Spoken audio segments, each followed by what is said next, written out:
Bir odam tavba qilibdi, yaxshi yo'lga o'tibdi. Hech qachon uni eski holatini yuziga solmang va siz o'zingiz ham gapirmang. Buni xatosini xavfli ekanligini aytaman.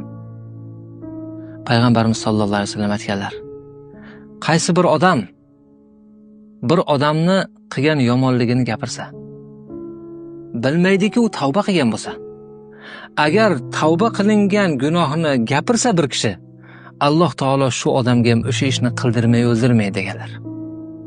Shunaqa yomon narsa. Bir she'r bor. Burung'i xolig'a qilma nazora, ani tangrim aziz etsan nachora.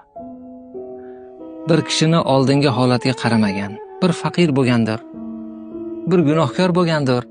Endi bugun boy badavlat bo'lib ketibdi, hukumat boshqaryapti ekan. Sen unga qaramagin. Xudo aziz qilib qo'ysa sendan nima keladi qo'lingdan? Shunday kishilarimizga, singillarimizga, ukalarimga aytaman: Alloh tavba nasib qildimi? To'g'ri yo'lga tushib qolibsizmi? Malomatchini malomatidan qo'rqmang.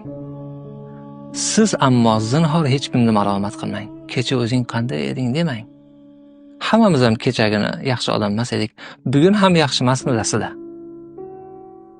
Val aqibatu lit-taqwa. Oqibat taqvodorlarniki bo'ladi. O'sha haqida o'ylash kerak ko'proq.